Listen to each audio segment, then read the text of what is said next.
এটি বাংলাদেশের ভেতরে লুকিয়ে থাকা এমন এক রূপকথার গ্রাম, যে গ্রামের রয়েছে নিজস্ব সংবিধান, বিচারের জন্য রয়েছে নিজস্ব আদালত। এমনকি শুনতে অবিশ্বাস্য মনে হলেও বিগত 200 বছরের ইতিহাসে এ গ্রামে কখনো পুলিশ আসেনি।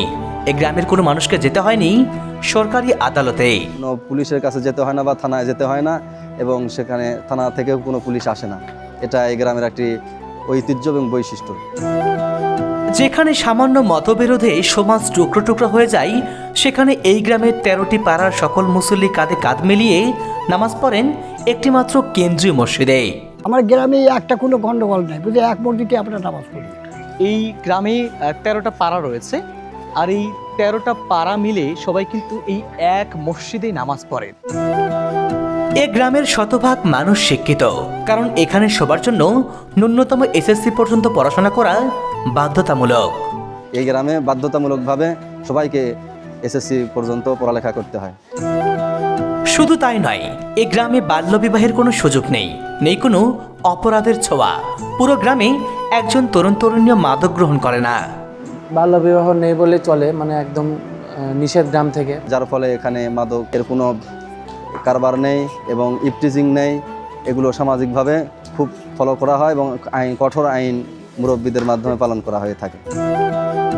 বাংলাদেশের মানচিত্রে ঠিক কোথায় লুকিয়ে আছে এই বিস্ময়কর গ্রাম, কিভাবে শতাব্দীর পর শতাব্দী ধরে টিকে আছে তাদের এই অবিশ্বাস্য একতা সরজমিনেই, তাই দেখতে আপনাদেরকে নিয়ে যাব বাংলাদেশের ভেতরে লুকিয়ে থাকা এই শান্তিময় স্বর্গরাজ্যে।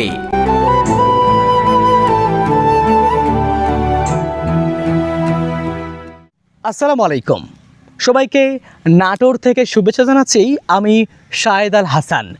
বন্ধুরা, খুন ডাকাতের হানাহানির এই চেনা পৃথিবীতে এমন একটা গ্রামের কথা কি কল্পনা করা যায়, যেখানে গত 200 বছরে কোনো হানাহানি হয়নি, কখনো প্রয়োজন পড়েনি পুলিশের। আরও অবাক করার ব্যাপার হলো, এই একই গ্রাম থেকে গড়ে উঠেছেন 200 জন ইঞ্জিনিয়ার, 100-র অধিক MBBS ডাক্তার, 11 জন জজ এবং 17 জন বিশ্ববিদ্যালয় শিক্ষক।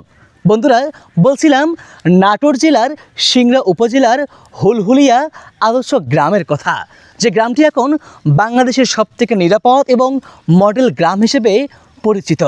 তো চলুন বন্ধুরা, আমরা সেই হুলহুলিয়া আদর্শ গ্রামটি ঘুরে দেখে আসি এবং জানার চেষ্টা করি এই গ্রামের উন্নয়নের পেছনে কী রহস্য লুকিয়ে আছে। গ্রামের নাম হুলহুলিয়া, যে গ্রাম গোটা বাংলাদেশের মধ্যে একটি মডেল গ্রাম হিসেবে পরিচিতি লাভ করেছে। তাই তো এই গ্রামের সুনাম এখন দেশের গণ্ডি পেরিয়ে সবার মুখে মুখে। অথচ এই গ্রামটির অবস্থান নাটোরের একেবারে প্রত্যন্ত অঞ্চলে, নাটোর জেলা শহর থেকে যার দূরত্ব প্রায় 50 কিলোমিটার।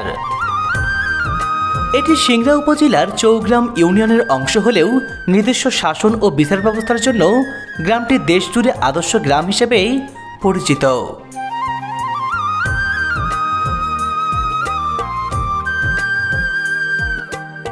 নাটোর শহর থেকে রওনা হওয়ার প্রায় 1 ঘন্টা পর আমরা পৌঁছালাম হুলহুলিয়া গ্রামে। বন্ধুরা, আমি চলে এসেছি সেই হুলহুলিয়া গ্রামের একেবারে সন্নিকটে। দেখতে পাচ্ছেন আমার পেছনেই একটা গেট দেখতে পাচ্ছেন, একটা তোরণ তৈরি করা হয়েছে, যেখানে স্পষ্ট অক্ষরে লিখে দেওয়া হয়েছে মডেল ও স্মার্ট ভিলেজ হুলহুলিয়া সিংড়া নাটোর। এই গ্রামটি সত্যিই বাংলাদেশের সব গ্রামের থেকে একেবারে ব্যতিক্রম, নিরাপদ এবং আদর্শ একটি গ্রাম। তো চলুন বন্ধুরা, আমরা গ্রামটির ভেতরে প্রবেশ করি, একে একে সব কিছু দেখানোর চেষ্টা করি, জানার চেষ্টা করি।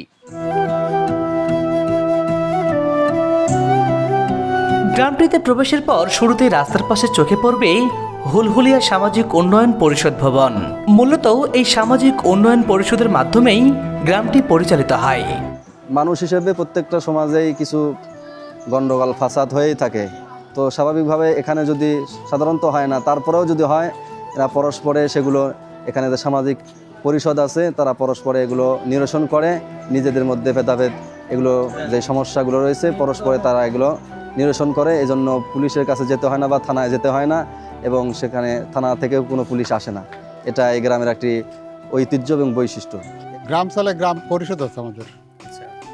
23 সদস্য বিশিষ্ট গ্রাম পরিষদ, আর প্রত্যেকটা পাড়ায় একটা করে পরিষদ হতে পারে। পাড়ায় পাড়ায় বিচার সালিশ হয়, সেটা মনোপ্রত নাহলে গ্রামে আসবে। এই গ্রামটি পরিচালিত হয় তাদের পূর্বপুরুষদের তৈরি করা সংবিধানের ওপর ভিত্তি করে। 1940 সালে গ্রামটিকে সুশৃঙ্খল করতে গঠিত হয় হুলহুলিয়া সামাজিক উন্নয়ন পরিষদ। এই পরিষদটি সম্পূর্ণ গণতান্ত্রিক নিয়মে চলে। প্রতি 2 বছর পর পর গ্রামের মানুষের সরাসরি ভোটে নির্বাচিত হন 23 জন জনপ্রতিনিধি। এই 23 জনের মধ্যে থাকেন একজন চেয়ারম্যান, একজন ভাইস চেয়ারম্যান ও 5 জন উপদেষ্টা। এখানে যিনি বিচার পরিচালনা করেন উনি হচ্ছে আমাদের গ্রামের চেয়ারম্যান, সামাজিক উন্নয়ন পরিষদের চেয়ারম্যান, আর একজন ভাইস চেয়ারম্যান আছে, আর 23 সদস্য বিশিষ্ট কমিটি আছে, ওনারা আসলে বিচার পরিচালনা করে আর কি। হুলহুলিয়া গ্রামের 13টি পাড়ার কোনো পাড়াতে যদি বিরোধ বা সমস্যা দেখা দেয়, তবে প্রথমত চেষ্টা করা হয় পাড়ার স্তরেই সমস্যাটাকে মিটিয়ে ফেলার। কিন্তু সেখানে সমাধান না মিললে অভিযোগ চলে যায় হুলহুলিয়া সামাজিক উন্নয়ন পরিষদে। পরিষদের চেয়ারম্যান এবং সদস্যরা তখন 2 পক্ষকে নিয়ে বসেন এবং আলোচনার মাধ্যমেই সমস্যাগুলো নিরসন করেন। তাদের নিয়মে বলা আছে, পরিষদের রায়ে কেউ খুশি না হলে 30 দিনের মধ্যে সে দেশের প্রচলিত আদালতের দ্বারস্থ হতে পারবেন। কিন্তু অবাক করা বিষয় হলো, আজ পর্যন্ত হুলহুলিয়ার কোনো মানুষ এই পরিষদের সিদ্ধান্তকে অমান্য করেননি। গ্রামে ফয়সালা হলে কোর্টে যাবে, কিন্তু লাভ হবে না। কোর্টে যা কোনো লাভ হয় না, গ্রামে এসেই ফয়সালা হয়। এই জন্যেই মানুষ এত এই গ্রামে মূল্যায়ন করে। গ্রামে বিচার করার পরেও যদি 40 দিনের মধ্যে মানে তারা বিচার শেষ হয়ে গেল, তারপরে তারা চাইলে দেশের যে প্রচলিত আইন আছে সে অনুযায়ী যেতে পারে, কিন্তু দেখা যায় যে তারপরে তারা যাওয়ার প্রয়োজন হয় না, এখানে বিচার হয়ে যায়। আমাদের গ্রামের সামাজিক উন্নয়ন পরিষদ আছে, এখান থেকে আপনার সব কিছুর নিয়মকানুন আপনার পরিচালনা হয়। পরে 100 বছর হয়ে যাচ্ছে আপনি এইভাবেই সব কিছু আপনার পরিচালনা হয়ে আছে না, প্রয়োজন পড়ে না। আমার গ্রামে একটা কোনো গন্ডগোল নাই, বুঝে এক মসজিদে আমরা নামাজ পড়ি। যে তোমার বেটা আমার বেটা মারামারি করে একজন মরে গেছে, এটা কেসে গেলে ভাই তুমিও মরা আমিও মরা, আমরা গা একটা মীমাংসা করে দিয়ে ওইটাই মানিয়ে নেয়। তারপরে বিষয়টা করা হয় ন্যায় মতোই, অন্যায় হলে তো করবি না। আচ্ছা, তারপর সব মিলে আপনারা কেমন আছেন আসলে এই গ্রামে? খুব ভালো আছি। বন্ধুরা, আমি এখন দাঁড়িয়ে আছি হুলহুলিয়া জামে মসজিদ প্রাঙ্গণের সামনে। এখানকার একটা দারুণ বিষয় হলো, এই গ্রামে 13টা পাড়া রয়েছে, আর এই 13টা পাড়া মিলে সবাই কিন্তু এই এক মসজিদে নামাজ পড়ে। এবং দেখুন, এই যে বাচ্চারা নামাজ পড়, আসর নামাজ পড়, তারা মক্তবে তারা আরবি শিক্ষার জন্য এসেছে।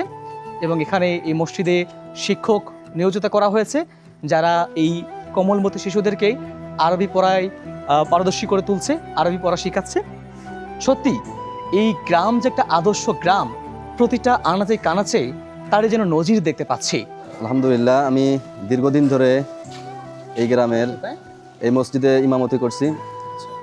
এই গ্রামে 13টি পাড়া রয়েছে, কিন্তু 13টি পাড়া নিয়ে একটি মাত্র মসজিদ। এতে বোঝা যায় এই গ্রামের মানুষজন কতটা একতাবদ্ধ। এবং এই গ্রামের যে মূল পয়েন্ট, সেটা হলো যে এদের একতা। আমরা যে জানি ইউনিটি ইজ পাওয়ার, একতাই শক্তি।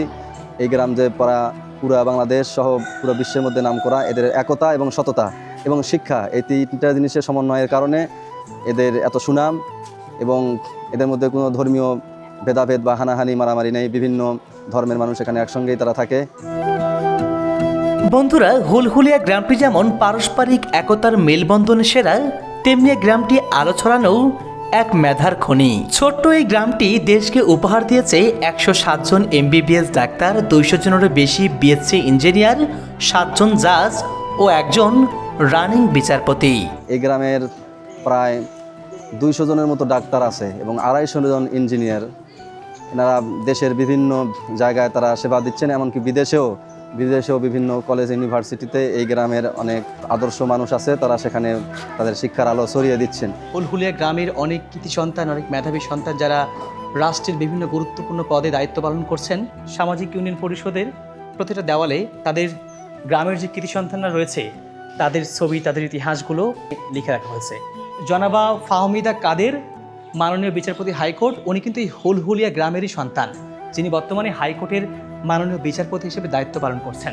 তাছাড়াও যদি আপনাদেরকে দেখানোর চেষ্টা করি, এই যে দেখুন, এই যে জনাব মরহুম হানিফউদ্দিন মিয়া, এই বাংলাদেশে যে প্রথম কম্পিউটার এসেছিল সেই প্রথম কম্পিউটার যিনি এনেছিলেন তিনি হলেন এই হানিফ উদ্দিন মিয়া, যার বাড়ি এই নাটোর জেলার সিংড়া উপজেলার হুলহুলিয়া গ্রামে। মরহুম হানিফউদ্দিন মিয়া ছিল হচ্ছে সাবেক চেয়ারম্যান পরমাণু শক্তি কমিশনের। তো ইনি দক্ষিণ এশিয়ার মধ্যে প্রথম কম্পিউটার প্রোগ্রামার আর কি। যখন দেখা যায় পাকিস্তান আমলে প্রথম বড় তো কম্পিউটার ছিল সে সময়, আসে চালানোর লোক নেই, কে চালাতে পারে, তখন দেখা যায় যে বাংলাদেশে একজন আছে হানিফউদ্দিন মিয়া। তখন এনার সাথে যোগাযোগ করা হয়, এনাকে সকল সুবিধা দেওয়ার চেষ্টা হয়েছিল যে আপনি পাকিস্তানে চলে আসেন, কিন্তু উনি বাংলাদেশ ছেড়ে যায়নি, এখানে ছিল, বলছে যে ওইটা দিলে এখানে দিতে হবে। তখন এটা বাংলাদেশে আসছিল এবং ওনার হাত ধরেই প্রথম কম্পিউটার বাংলাদেশে চালু হয়। শতভাগ শিক্ষিত এই গ্রামে প্রতিটা সন্তানের জন্য ন্যূনতম এসএসসি পর্যন্ত পড়াশোনা করা বাধ্যতামূলক। এই গ্রামে বাধ্যতামূলকভাবে সবাইকে এসএসসি পর্যন্ত পড়ালেখা করতে হয়। এই গ্রামে আরও যেটা বিষয় সুন্দর একটি দিক, সেটা হলো যে যদি আর্থিকভাবে কেউ অসচ্ছল হয়, সন্তানদেরকে পড়ালেখা দেওয়ার ব্যাপারে তারা সামর্থ্যবান না হয়ে থাকে, তাহলে বিভিন্ন সংস্থা আছে সেগুলো থেকে তাদের পুরা পড়ালেখার দায়িত্ব এবং খরচ তারা বহন করে থাকে। এরকমভাবে আরও বিভিন্ন সংস্থা আছে, সেখান থেকে যাদের বিবাহ হচ্ছে না তাদের বিবাহের জন্য ব্যবস্থা করে দেওয়া হয় এবং আরও সামাজিক কর্মকাণ্ড এখান থেকে করা হয়ে থাকে। পড়াশোনা বাধ্যতামূলক করানো হয়। আর যদিও হ্যাঁ এমন কতগুলো পরিবার আছে সবাই তার ধনী না, গরিব আছে কিছু, এদের যদি আসলেই সে যদি বুদ্ধিমান ছেলে হয় বা মেয়ে হয়, তার লেখাপড়া বন্ধ হবে তা হবে না। এই গ্রাম থেকে তার লেখাপড়া করানোর সুযোগ, চাকরির সুযোগ, এগুলোর জন্য যথেষ্ট চেষ্টা করে তাকে কাজে লাগানো হয়। এই গ্রামের যে যুবক এবং ছেলেরা আছে তাদেরকে বিশেষভাবে প্রশিক্ষণ দেওয়া হয় এবং সেগুলো রাষ্ট্রীয় আইন কানুন সবসময় যাতে তারা মানতে পারে এবং সেগুলো ফলো করতে পারে সেভাবে তাদেরকে গড়ে তোলা হয়, যার ফলে এখানে মাদক এর কোনো কারবার নেই এবং ইফটিজিং নেই। এগুলো সামাজিকভাবে খুব ফলো করা হয় এবং কঠোর আইন মুরব্বীদের মাধ্যমে পালন করা হয়ে থাকে। বন্ধুরা, পুরো গ্রামটি ঘুরে যা উপলব্ধি করতে পারলাম, শিক্ষার আলোয় এই গ্রামকে করেছে অনন্য।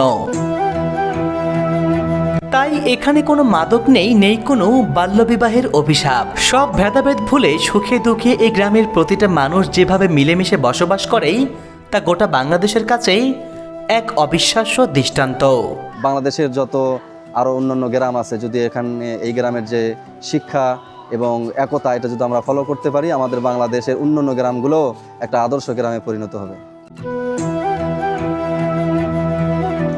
বন্ধুরা, হুলহুলিয়া প্রমাণ করেছে শুধু আইন আর পুলিশ নয়, বরং পারস্পরিক ভালোবাসা আর শিক্ষাই পারে একটা সমাজকে বদলে দিতে। যদি হুলহুলিয়া পারে তাহলে আমরা কেন পারবো না? এই হুলহুলিয়ার মতো আদর্শ গ্রামে রূপান্তরিত হোক বাংলাদেশের প্রতিটি গ্রাম। এই আহ্বান জানিয়ে আজকের মতো ভিডিওটি এখানেই শেষ করছি। ভিডিওটি ভালো লাগলে একটা লাইক করতে ভুলবেন না। ফেসবুক থেকে দেখে থাকলে আমাদের ফেসবুক পেজটাকে ফলো করুন। ইউটিউব থেকে দেখে থাকলে আমাদের ইউটিউব চ্যানেলটাকে সাবস্ক্রাইব করে রাখুন। দেখা হচ্ছে আগামীতে নতুন কোনো ভিডিওতে। সেই পর্যন্ত প্রত্যেকেই ভালো থাকুন, সুস্থ থাকুন। আল্লাহ হাফেজ।